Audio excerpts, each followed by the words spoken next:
এক ব্যক্তি বলে তোতা পালতো, ময়না কথা বলে যে ময়না, ওটা পালতো। একদিন সকালে শিকারে যেতেছে, ময়না জিজ্ঞাসা করতেছে মালিক কোথায়?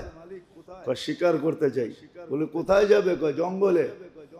কয় শোনো, আমার একটা অনুরোধ, আমার বন্ধুদেরকে দেখলে আমার সালাম বলে। তো বাগানে ঢুকেই দেখতেছে 8-10টা ময়না বসা আছে এক ডালে। তো দেখা ওই নিজের ময়নার কথা মনে হচ্ছে, ওনা সালাম দিতে বলছে বন্ধুদেরকে, তো সম্বোধন করে বলতেছে তোমার মতো, তোমাদের মতো একটা তোতা আমার কাছেও আছে, সে তোমাদেরকে সালাম দিছে।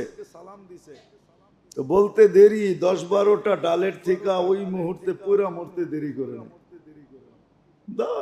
সাথে সাথে পড়ছে আর মরছে।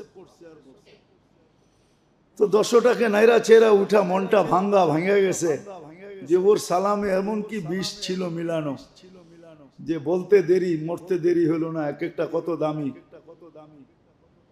তো ভাঙ্গা মন নিয়ে শিকার ছাড়াই বাড়িতে ফিরে আসছে। তো আসার পরে জিজ্ঞাসা করছে মালিক হাত খালি, শিকার কোথায়? তুই আর কথা বলিস না, তোর সালামে কি বিষ ছিল? বলে কেন? তোর বন্ধুদেরকে সালাম দিতে দেরি, ওরা মরতে দেরি করে নাই, বাস এটা বলতে দেরি, নিজেরটাও মরতে দেরি করে, ওটাও মরে গেছে।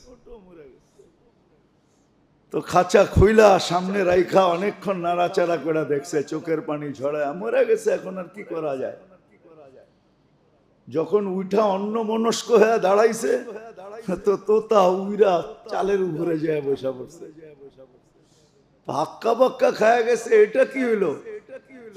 তো মরা গেল, আবার জীবিত হয়ে উড়াল দিল কি করা? তো ওইখানে বসা বলতেছে মালিক আমার সালামে বিষ ছিল না, আমার বন্ধুরা আমাকে ফন্দি শিখায়া দিছে যে আমাদের মতো যদি বাগানে ঘুরতে চাস, ফুলের ডালে ডালে ঘুরতে চাস, আর বাগানে বাগানে ঘুরতে চাস, আর বহু জাতীয় ফল খাইতে চাস, তো মরার আগে একবার মরা যা। ওরা আমাকে ফন্দি শিখায়া দিছে, আল্লাহ আমাদেরকে ফন্দি শিখাইতেছে। সত্য এটাই, আল্লাহ আমাদেরকে ফন্দি শিখাইয়া দিতেছেন, এটা আল্লাহর মেহেরবানি। নাহলে কখন কি করণীয় এটা আল্লাহ শিখানোর দরকার ছিল না।